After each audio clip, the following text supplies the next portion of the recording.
La crise algérienne aujourd'hui a atteint presque son point de rupture.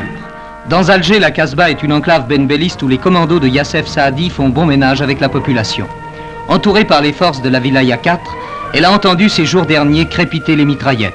Mais l'affrontement décisif n'a pas eu lieu. Contre cet affrontement possible à chaque minute qui passe, la foule algérienne qui attend de l'indépendance d'abord la paix, ensuite du travail et du pain, s'élève. Des cortèges menés souvent par des femmes et des jeunes gens se sont rassemblés à l'appel des syndicats pour conjurer la menace de guerre civile latente entre le bureau politique et les wilayas 3 et 4 unis contre Ben Bella. Ces milliers de manifestants se retrouvent autour de thèmes simples mais communs, assez de sang répandu, que l'unité se fasse. La volonté populaire, c'est de voir au plus tôt cesser l'anarchie et le chaos politique.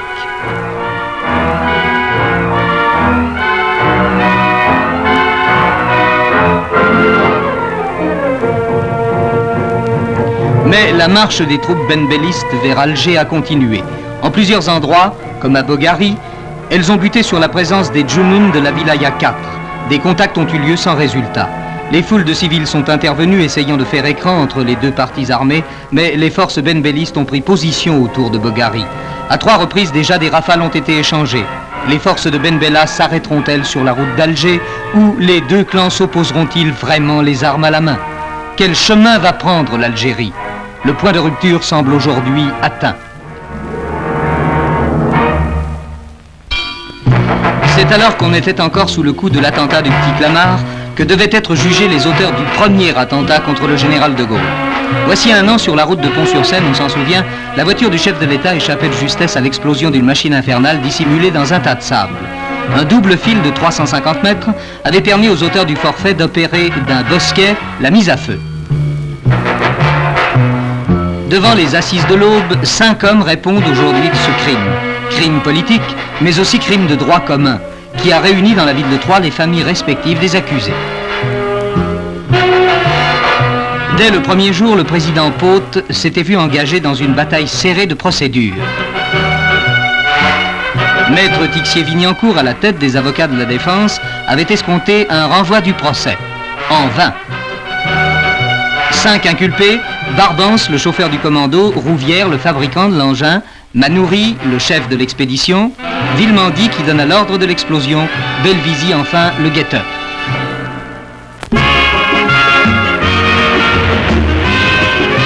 Non, ce n'est pas une planche à laver. Ce n'est pas non plus une planche à repasser malgré les apparences. Voilà à quoi sert cette planche. C'est l'élément indispensable au sport nouvelle vague, le surfing.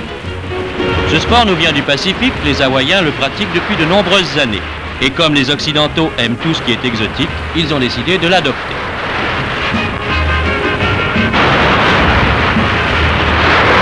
Les Français sont en tête de toutes les nations européennes puisque pour le moment, ils sont presque les seuls à faire du surfing. Il est vrai que la plage idéale pour ce sport New Look, c'est la plage de Biarritz, comme vous pouvez en juger. Il s'agit là d'une compétition sérieuse puisque les concurrents que nous voyons participent au championnat d'Europe de la spécialité.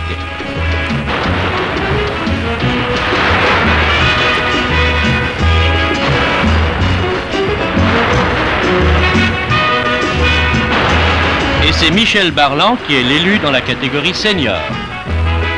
Marie-Christine Lubès adjuge sans difficulté le titre des ondits.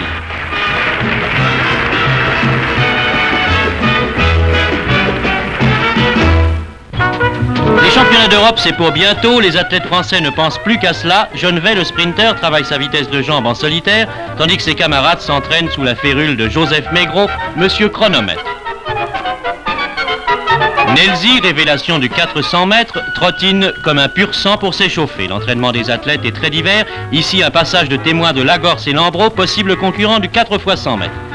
Chacun dans sa spécialité pousse sa préparation avec minutie. Parmi ces 4 hommes, le champion d'hier, Mimoun, qui pourrait être le père des 2 autres, et de Jazzy, le champion d'aujourd'hui. Quant à Batista, champion du triple saut, il ne connaît plus la limite de ses élans.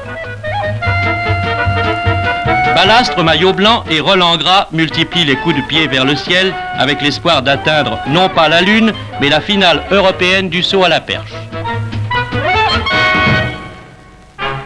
Ce très grand champion, sans doute le meilleur coureur français de tous les temps, on ne le reverra jamais plus sur un vélo. Louison Bobet, car c'est de lui qu'il s'agit, ne lèvera plus le bras en signe de victoire, comme ici, au Critérium des As en 1949. Son palmarès est aussi long qu'un Tour de France. Tous les titres, il les a eus. En 1950, il est champion de France à Montlhéry.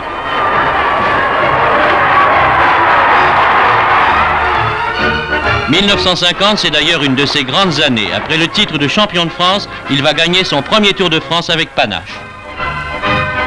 L'escalade de l'Izoard en 1953, c'est son plus beau morceau de bravoure. Ce n'est pas un champion, mais un surhomme qui va gagner le Tour de France cette année-là. Et en 1954, il récidive. On lui compare aujourd'hui Jacques Anquetil. Jacques Anquetil, c'est une mécanique. Louison Bobet, pour le public, c'était un héros. Et c'est par dizaines de milliers que les Parisiens, il y a 8 ans, sont venus lui témoigner leur enthousiasme sur la place de l'Hôtel de Ville, le jour où il a reçu la plaquette de la ville de Paris. 1959, Bordeaux-Paris, c'était presque la fin de sa carrière, couronnée par le plus beau des succès et par les baisers de ses 2 enfants. Auparavant, 4 ans plus tôt, Louison avait été champion du monde, autrement dit, le meilleur de tous. Être le meilleur, c'était son leitmotiv durant toute sa carrière sportive.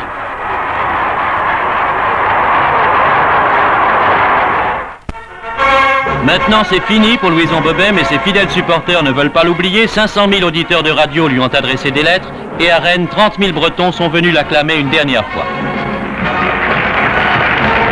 Comme la majorité de ceux qui l'ont applaudi pendant 12 ans sur toutes les routes d'Europe, ils lui souhaitent bonne chance Louison Bobet. C'est une manière de remercier celui qui a été le grand monsieur du cyclisme français.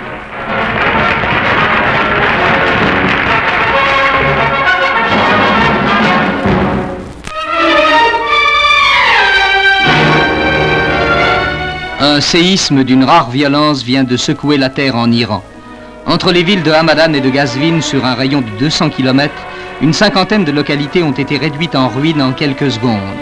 Le tremblement de terre a été ressenti sur quelques 100 000 km², soit le 5e de la France. Si le bilan officiel du désastre ne peut encore être dressé, on estime aujourd'hui qu'il peut dépasser le chiffre de 20 000 morts. Plus de 10 000 blessés encore hébétés par le drame qu'ils ont vécu contemplent les ruines de leur foyer avec une angoisse que développe la crainte de nouvelles secousses. Cette horreur est encore accrue en nombre d'endroits par le manque d'eau potable. En effet, le tremblement de terre a tari des sources, comblé des puits, détruit les canalisations. Et par-dessus tout cela vient se greffer le danger d'épidémie qui suit toujours les catastrophes. On reste muet devant un tel désastre. 20 000 morts.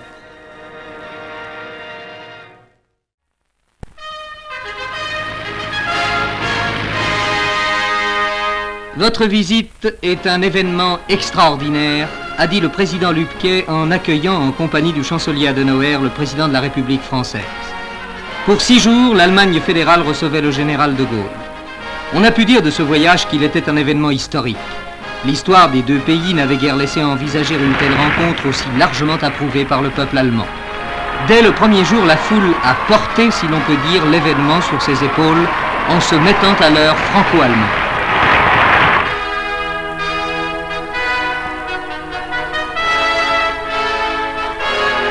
Cologne a donné le ton de ce que fut l'accueil des 9 cités visitées de Bonn à Stuttgart. Un accueil vibrant, souvent d'un enthousiasme débordant, comme ce fut le cas à l'hôtel de ville.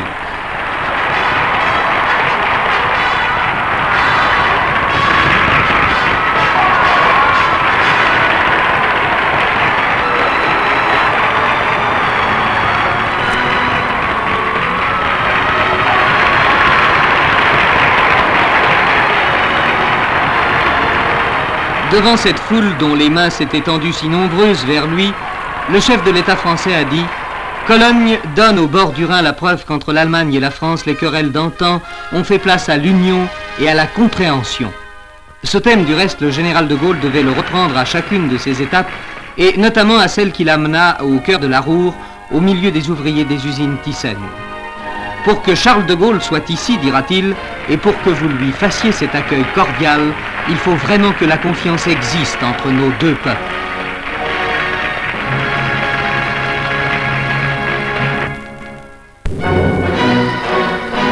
Hambourg, le grand port du Nord, malgré sa réputation de froideur, a accueilli le général de Gaulle avec le même élan que les cités rhénanes. Une visite du port, qui est un des plus importants d'Europe, avait été organisée en l'honneur du président de la République française. On se souvient qu'Hambourg avait été presque totalement détruit pendant la guerre, et l'acharnement avec lequel les Allemands l'ont reconstitué est un exemple impressionnant d'ardeur et de courage. Puis c'était la Bavière qui recevait le général de Gaulle. Munich, malgré la pluie, acclamait le chef d'État français.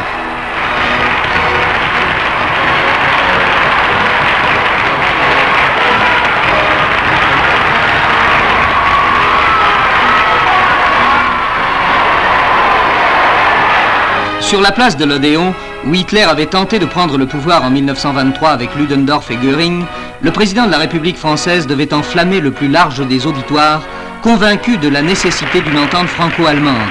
Effaçant les préventions anciennes et groupant autour d'une même cause ceux qui, nombreux aujourd'hui, estiment que cette réconciliation est le plus solide atout de la liberté du monde, le général de Gaulle a partout suscité l'enthousiasme.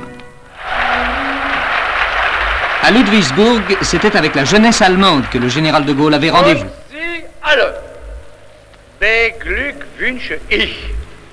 10 000 jeunes étaient là, présents, pour écouter avec une attention passionnée le chef d'État français qui devait, dans leur langue, leur adresser le plus émouvant des saluts. De telles images donnent tout son sens au communiqué final qui précisait « Les deux pays considèrent la visite du président de la République française comme un événement très important de l'histoire d'après-guerre ».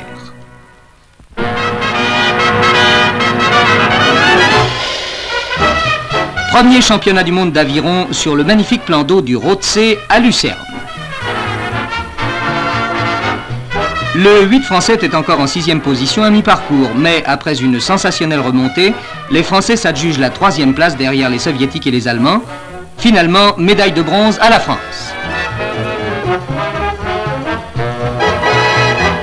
Le 400 barreur français, comme le 4 barré, apporte lui aussi une médaille, mais en argent, en se classant second derrière les Allemands.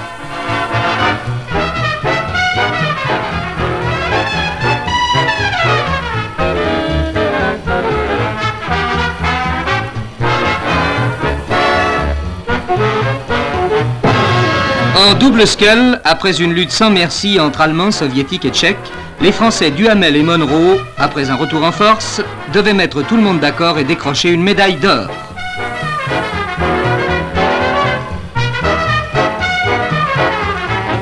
Après cette brillante révélation sur le plan mondial, l'aviron français aura droit à la parole à Tokyo.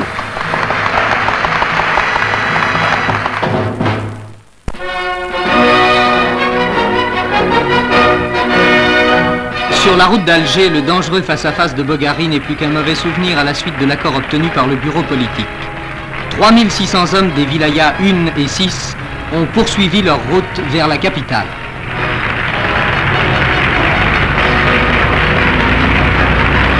Mais il ne s'agissait plus pour le colonel Boumedienne et ses hommes que d'une marche symbolique au milieu des ovations de la foule, Alger devant être zone démilitarisée.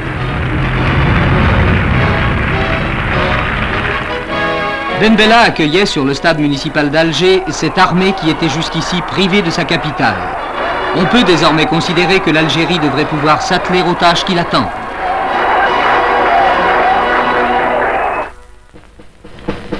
À Paris, à la maison de l'UNESCO, s'est ouvert le 26e congrès mondial d'habitation, d'urbanisme et d'aménagement du territoire, qui a réuni 1400 délégués représentant 37 pays. Comment vivra-t-on dans 50 ans? Tel était le thème évoqué par les congressistes qui ont ensuite visité une importante exposition organisée par la ville de Paris sur les différents aspects de l'urbanisme contemporain, dont certaines réalisations de la région parisienne sont la meilleure des illustrations.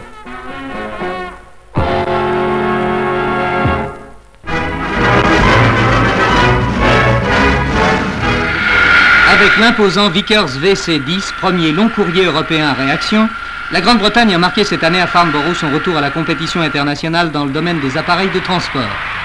Elle présentait avec ce rival des Boeing le concurrent direct de la Caravelle, le moyen courrier Trident de Havilland, équipé de 3 réacteurs capables de transporter 100 passagers à 960 à l'heure.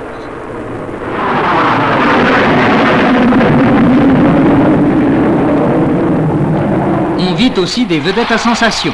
Le petit hélicoptère WA-116, par exemple, maniable, rapide, pour les courses urgentes chez l'épicier du coin, peut-être. Et surtout le Hawker P1127, chasseur tactique, capable, disent les Anglais, de faire tout ce qui lui passe par la tête. Son unique réacteur à tuyère orientable lui permet de décoller, de se déplacer dans tous les sens, même en arrière, et de se poser à la verticale. Et puis, à Farnborough, il y eut aussi le spectacle habituel, du grand spectacle. Un groupe de parachutistes réalisa une démonstration de chute libre, ou plus précisément de chute en vol plané que des fumigènes fixés aux hommes oiseaux permirent de suivre de bout en bout.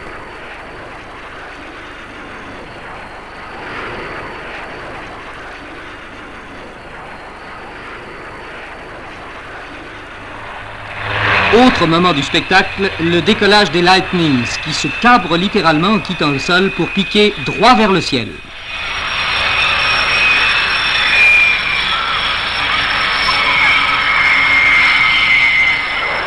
Et pour finir, le numéro des mêmes Lightnings et des Hunters en formation.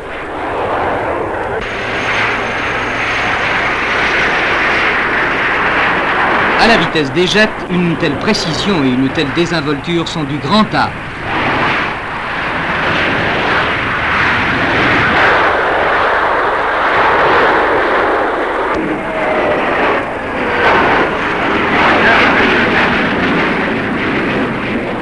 1962 restera peut-être comme un bon millésime pour Farnborough. Le rendez-vous des ailes britanniques a offert en tout cas ce qu'on attendait, un des plus beaux spectacles donnés dans l'année aux Anglais.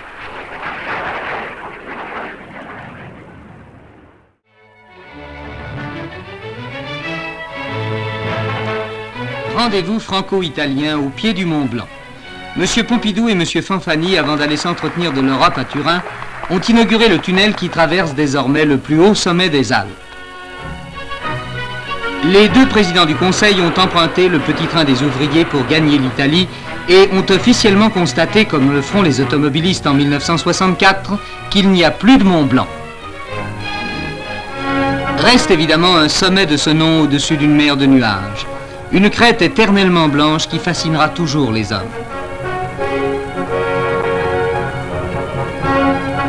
C'est à cette fascination qu'avait répondu quelques jours plus tôt un détachement de 115 chasseurs alpins.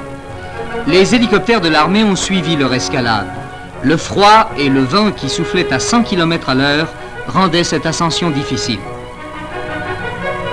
Enfin, les premières cordées arrivaient sur le sommet du Mont Blanc.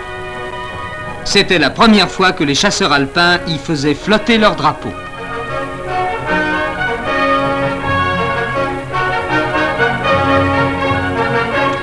Si la traversée du Mont Blanc devient chose facile aux voyageurs, son ascension restera toujours réservée aux meilleurs.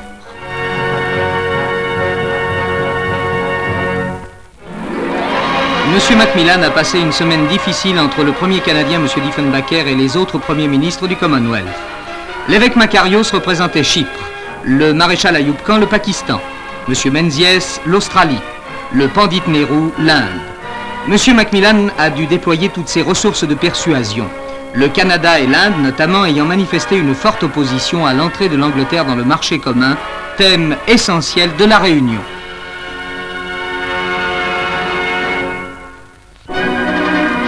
La conférence qui a réuni à Libreville les chefs des États des 12 pays francophones d'Afrique et de Madagascar est une étape importante sur la voie du regroupement africain. L'Union africaine et malgache a tout juste un an. Appuyée sur l'Organisation de coopération économique, elle apparaît aujourd'hui comme la formation la plus capable de rapprocher les deux Afriques, celle de Monrovia et celle de Casablanca. À Paris, pour le premier conseil des ministres qui suivit le voyage en Allemagne du général de Gaulle, M. Pompidou a conduit à l'Élysée une équipe remaniée. Remaniement qui laisse à M. Jox les affaires algériennes, mais fait de M. Robert Boulin le secrétaire d'État au budget, de M. Alain Perfit le ministre chargé des rapatriés, et de M. Christian Fouchet, ancien haut-commissaire de France en Algérie, le ministre de l'Information.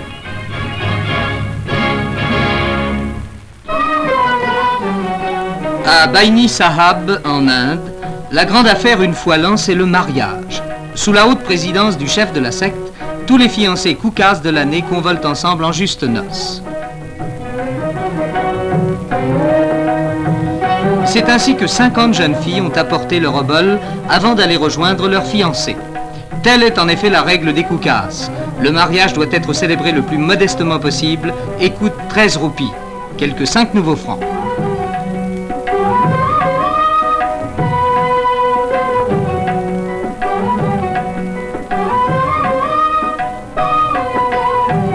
La cérémonie collective s'achève par une procession des époux liés par leurs vêtements autour du feu sacré, symbole de la fidélité conjugale. La règle des koukasses s'oppose au faste et aux réjouissances. Il semble que les parents ne s'en plaignent pas.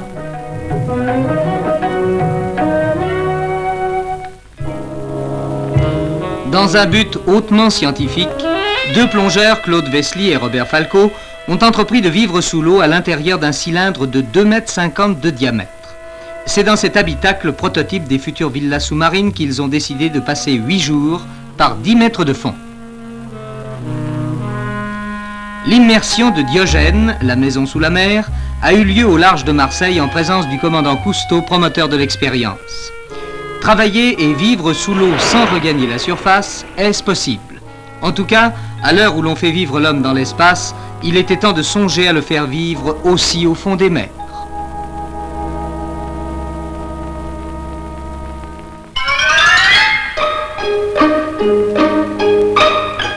L'armée disperse ses derniers chevaux. On ne les verra même plus aux fêtes traditionnelles défilant au son des trompettes et des fanfares. La cavalerie est maintenant totalement motorisée et blindée. Si l'on rapproche de cette circonstance le fait que depuis quelques décades, les tracteurs ont vidé les campagnes de leurs chevaux de trait, réduisant ceux qui restent à faire de la figuration au pré, parmi les vaches, faut-il croire que le cheval finira un jour prochain relégué aux eaux? Ce serait triste et c'est peu probable. Les haras aujourd'hui sont en effet florissants et l'on assiste à un engouement nouveau pour les pur-sang et les chevaux de selle. Rien qu'à Paris, le nombre n'a cessé de croître des cavaliers qu'on peut voir sortir du métro, bottés, la bombe sur la tête. À mesure que le cheval utilitaire s'est fait rare, le sport équestre s'est développé, démocratisé. Du même coup, jumping et concours équestres ont vu croître la foule de leurs fidèles. L'ami de l'homme n'a peut-être jamais eu autant d'admirateurs, pour peu que l'on évoque le public des champs de course. La loterie nationale a joint à la foule des turfistes l'immense foule des profanes, en associant ces tranches spéciales aux grandes épreuves hippiques, rendez-vous du Gotha du cheval, tel le Grand Prix de l'Arc de Triomphe. Que l'un des cracks qui s'entraînent à Chantilly, match, tambourine, exbury ou autre armistice, puisse rapporter l'un des deux gros lots de 1 et de 2 millions de nouveaux francs, c'est assez pour que la France entière se sente la vocation d'encourager la race chevaline.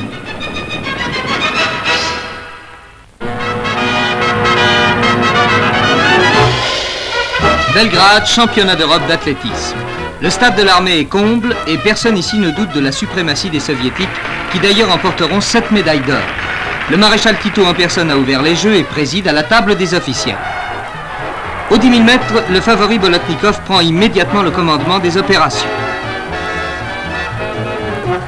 Dans le peloton bien accroché, Boget peut encore espérer une médaille, mais les candidats à la seconde place sont nombreux. Et quand il le veut, Bolotnikov lâche tout le monde sur un démarrage foudroyant et franchit la ligne d'arrivée avec 7 secondes et 6 dixièmes d'avance sur l'Allemand Janke. Boget, écœuré, finit 5e. Nouvelle victoire soviétique aux 110 mètres haies, celle de Mikhailov. Le Français Chardel manque de peu la médaille de bronze, l'Italien Cornacchia prend la 2e place et un autre Soviétique, Berezutski, la 3e.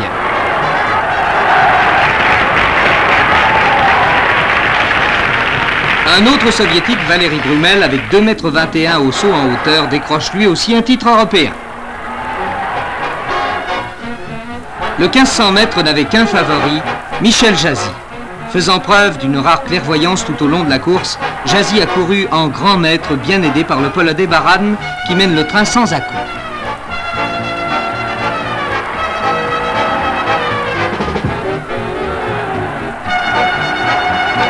Tous les hommes restent groupés jusqu'au moment où Jazzy juge bon de s'envoler. Il le fait impitoyablement.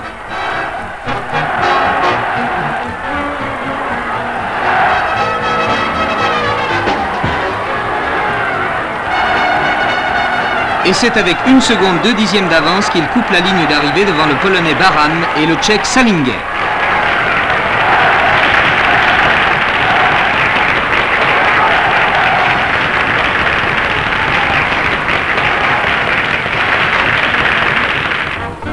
On espérait une médaille d'argent pour le Français Delécourt au 100 mètres. Il l'a eu, certes, mais c'est un autre Français, l'inattendu Picmal, qui a décroché la médaille d'or et le titre de champion d'Europe. Picmal, au premier couloir, ne battra Delécourt que d'une poitrine. Et il faudra la photographie pour départager les 2 premiers de ce magnifique doublé français. 2 Français sur le podium après l'épreuve reine et finalement 2 médailles d'or bien réconfortantes pour l'athlétisme français.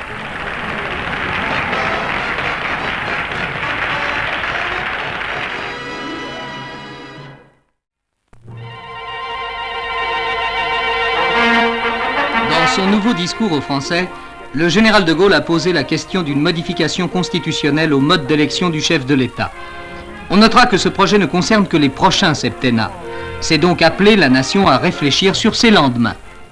Sans qu'il y ait à changer les droits respectifs ni les rapports réciproques des pouvoirs exécutifs, législatifs, judiciaires, tels que les fixe la Constitution, je crois devoir faire au pays la proposition que voici.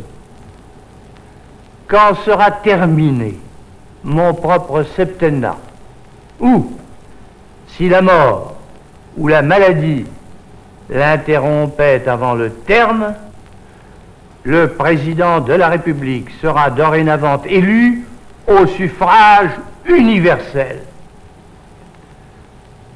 Par quelle voie, sur ce sujet qui touche tous les Français, par quelle voie convient-il que le pays exprime sa décision? Je réponds, par la plus démocratique, par la voie du référendum. Cette semaine se déroulaient les élections sénatoriales. Renouvellement par tiers du Sénat, soit 90 sièges à pourvoir sur 274. 37 départements intéressés à ces élections au suffrage restreint. Parlementaires, conseillers généraux, délégués des collectivités locales ont seul droit au bulletin de vote. Résultat sans surprise et sans grande modification. Que ce soit dans la répartition des sièges au parti ou dans le nombre des voix, une constatation primordiale s'impose dans la seule formule, stabilité.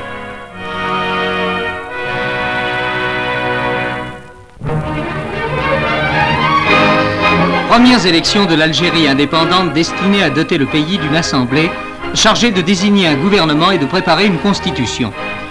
Dès les premières heures, une affluence considérable se pressait devant les bureaux de vote, hommes d'un côté, femmes de l'autre. On ne devait compter qu'une minorité d'abstention, quelques 20% environ. Les résultats, prévisibles en raison du système de la liste unique de candidats officiels, ont porté au Parlement les 196 premiers représentants, 180 musulmans et 16 Européens. L'impression générale est que l'Algérie a voté en bloc pour avoir 3 choses, un gouvernement, l'ordre et du travail. Ben Bella, chef du bureau politique, qui s'apprête à prendre officiellement les commandes en qualité de chef du gouvernement, a suivi les opérations de vote en même temps qu'il prenait des mesures pour faire réduire par l'armée nationale populaire les troupes d'irréguliers et les bandes incontrôlées auxquelles sont dues la série de crimes et d'exactions qui continuent. Une vaste opération d'assainissement a aussitôt été entreprise dans l'Algérois. Stabilité politique et sécurité générale sont les 2 premiers programmes auxquels s'attaque l'Algérie.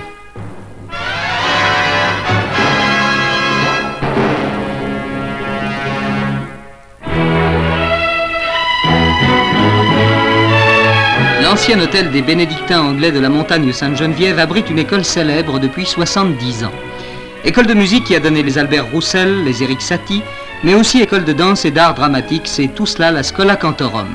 Et c'est encore depuis 3 ans un visage, celui de Karine Venner. Elle y a installé dans sa fougue et sa vitalité la danse moderne, et la plus ancienne école libre de musique que fondèrent Charles Borde, Alexandre Guillemant et Vincent Dindy, retentit aujourd'hui des rythmes d'avant-garde.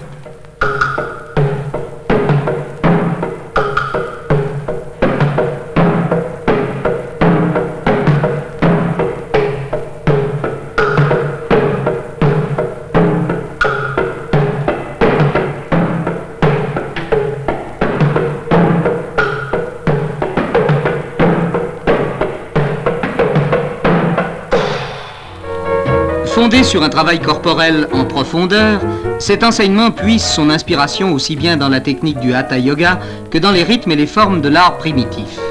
La danse moderne, grâce au jazz, a bouleversé les principes de la danse traditionnelle enfermée dans l'académisme, en renouant avec la veine révolutionnaire ouverte voici plus d'un demi-siècle par Isadora Duncan. Retrouver le véritable instinct de la danse, tel est le souci constant de cette nouvelle école. Par les ballets qu'elle propose au public, la Schola Cantorum contribue à faire connaître la danse moderne, de la même façon qu'elle s'est attachée depuis l'origine, par ses concerts, à remettre en lumière d'anciennes œuvres musicales oubliées.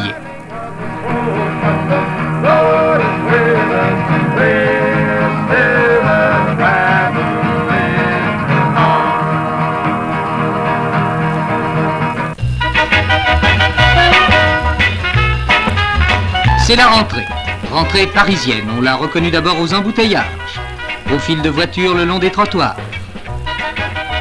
On l'a reconnue aux portes des écoles. On l'a reconnue au nouveau visage des vitrines. Car c'est aussi la rentrée de l'élégance. Oubliant leur beauté de plage ou de campagne, nos belles amies vont reprendre pour l'hiver leur beauté de ville. Cette beauté, elle n'est plus celle de l'an dernier. Comme pour les robes, comme pour les chapeaux, chaque saison parisienne marque les visages d'un sceau subtil et charmant. Et c'est, chez Germaine Monteil, l'une des créatrices les plus mondialement connues, que nous irons chercher ce style de l'hiver 63.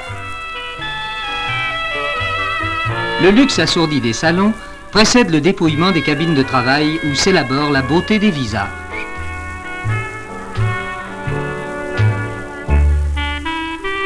Du stade laboratoire où n'apparaissent que des masques anonymes, au stade mis au point où le visage prend sa personnalité, tirons un peu le voile qui cache encore la ligne nouvelle, la ligne borghèse. Le sourcil sera plus haut et arrondi. Les cils garderont au regard son mystère.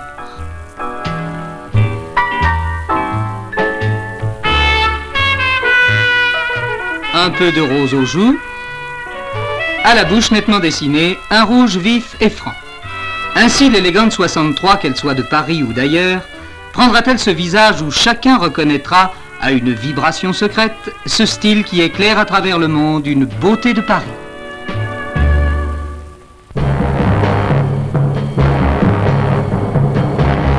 Le dernier-né des véhicules américains pour l'exploration de l'espace s'inspire de l'avion-fusée X-15.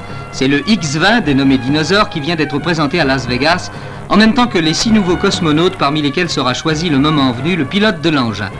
Car il s'agit bien cette fois d'un véhicule que l'homme dirigera. Reste à savoir comment s'effectuera le vol, et pour cela, anticipons un peu. Départ, comme à l'habitude, de Cap Canaveral. Cette fois, le lancement est assuré par une triple fusée Titan capable de placer une charge de 10 tonnes sur une orbite à 160 km de la Terre. Abandon simultané des deux éléments latéraux.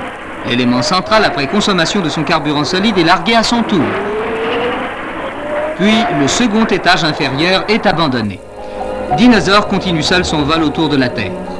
Le pilote a la possibilité de changer d'orbite, voire de s'approcher de la Lune. Quant à la rentrée dans l'atmosphère terrestre, elle s'effectue en vol plané par ricochets successifs sur les premières couches de l'atmosphère, pour finir par un véritable atterrissage sur le terrain choisi. On le voit, il n'y a plus qu'à passer à la réalisation. Ce sera pour 1965. Peut-être.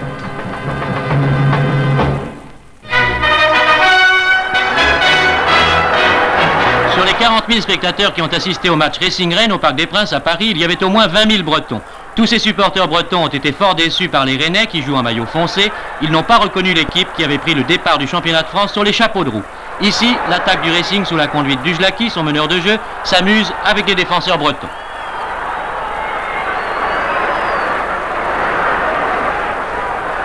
Résultat, un premier but signé Milutinovic, il n'y a pas 7 minutes que l'on joue.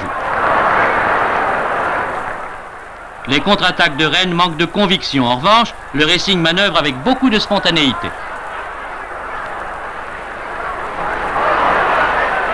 Le second but ne va pas tarder. Un coup franc que tire Ujlaki, une balle mal bloquée, voilà qui est fait. Milutinovic marque encore une fois.